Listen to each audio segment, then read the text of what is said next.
Hey Froggy, I appreciated the answers to my questions, thanks.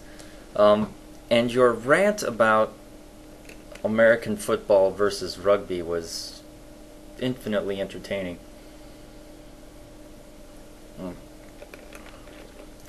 Anyway, it got me researching the two sports.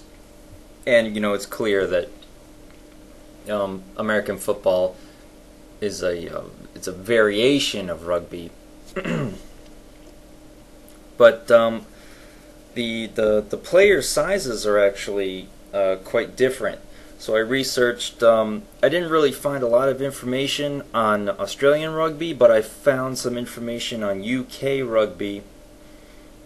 The average player is 184 centimeters, which is right about 6 feet, and 95 kilograms, which is right around 209 pounds.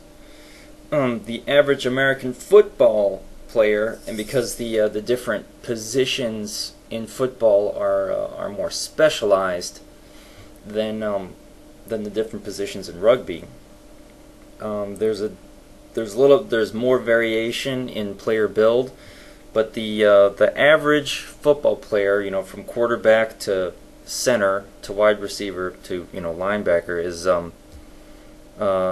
6 foot 1.5 inches, which is right about 190 centimeters, so a little taller, not too much taller,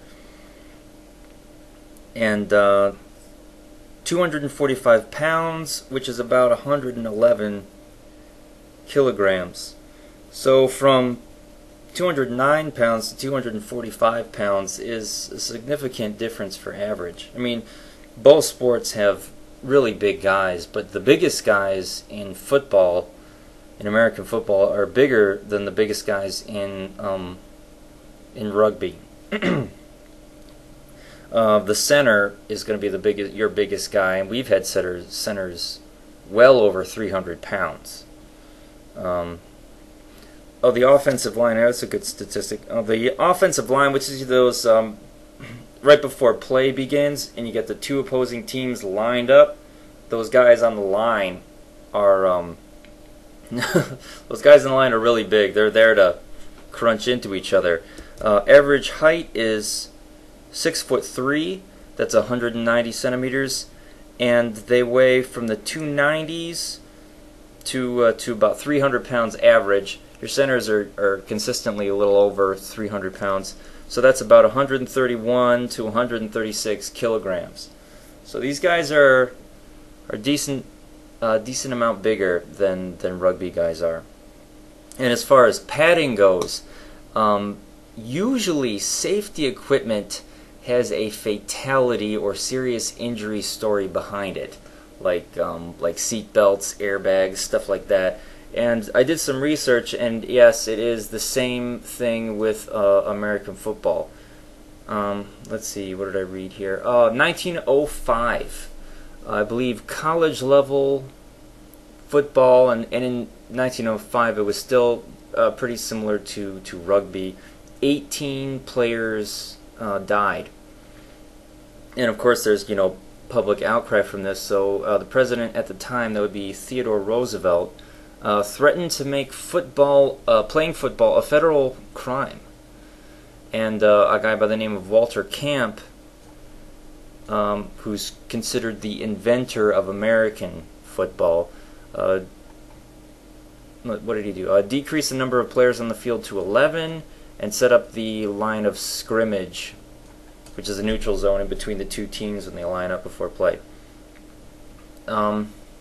Let's see. I found something else that was quite... President Theodore Roosevelt threatened to ban the game due to, collegiate deaths. That's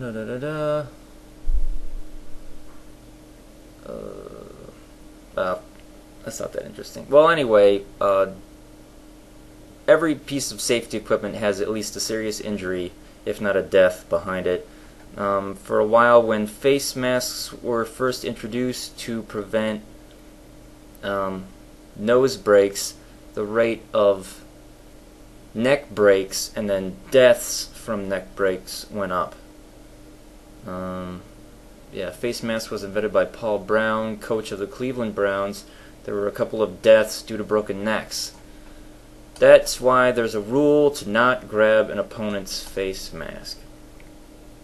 And nowadays, just because of the safety equipment, most deaths are due to previously undiagnosed medical conditions or heat stroke.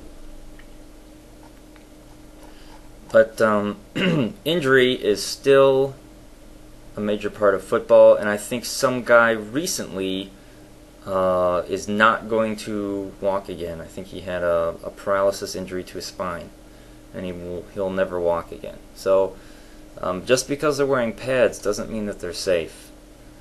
And you know, nose breaks, jaw breaks.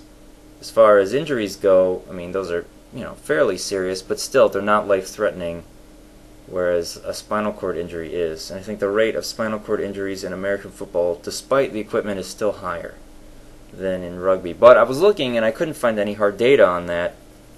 So if you have any, please share. And I think that's all I have to add.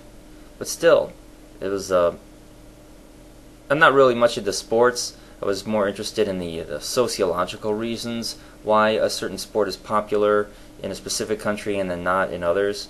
But still, you know, researching the history of sports is still an exercise in sociology, I think. So anything else that you have to rant about, just let me know.